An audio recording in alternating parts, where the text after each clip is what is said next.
الرجال هذاك اللي رفض هالحال لو يخطبها وقلبه تقدم صوب ابوها وقال تقدم صوب ابوها وقال يا عم جيتك لحد بيتك ليد بنتك انا تقدم على المله بشرع الله ونص الدين باتمم هي مرادي غلط وادي طلبتك قولها لي تم فقير الحال فقير المال غني المبتغى للهم أعف النفس وصلي الخمس وراعي ربي الأعظم ومهما صار مع الأقدار أبرضى بالذي مقسم.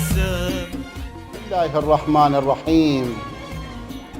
والذين يقولون ربنا هب لنا من أزواجنا وذرياتنا قرة أعين واجعلنا المتقين إماما.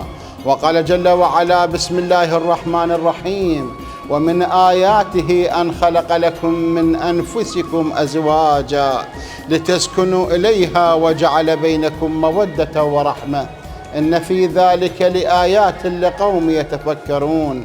آمنا بالله صدق الله العلي العظيم وصدق النبي الكريم ونحن على ذلك من الشاهدين الشاكرين وأفلح من صلى على محمد وعلى آله الأطيبين الأطهرين.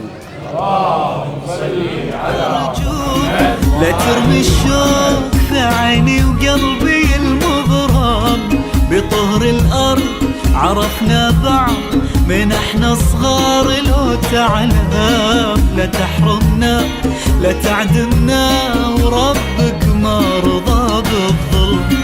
يا عم ناظر ترى الخاطر يبيها من سنين كم يا راعي الخير هوانا طير لا توقف في طريق الحلم وخذ مني وعدي. وجه الله وشرف النبي الأمين وآله الميامين وإلى جميع الأنبياء والمرسلين وإلى شيعة علي أمير المؤمنين وإلى أمواتنا وأمواتكم أموات أهل هذا الدار وإلى سيدنا ومولانا أبي الفضل العباس عليه السلام.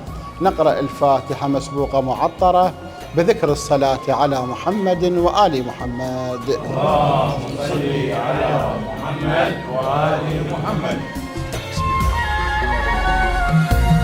ما يدرى سفوها وما يهزا يمنة وشمال تمس فيها صاحبنا نصيبك ما سوادنا نصيبك ما سوادنا.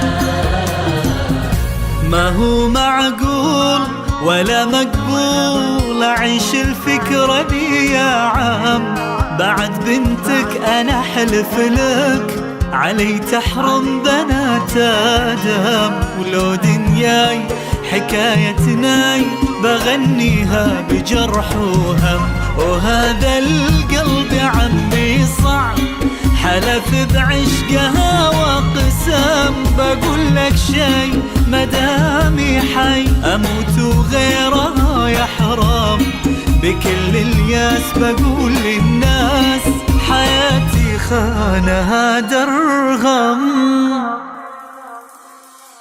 سمعنا بقصة الرجال هذاك اللي رفض هالحال لو يخطبها وقلبه تقدم صوب ابوها وقال تقدم صوب ابوها وقال.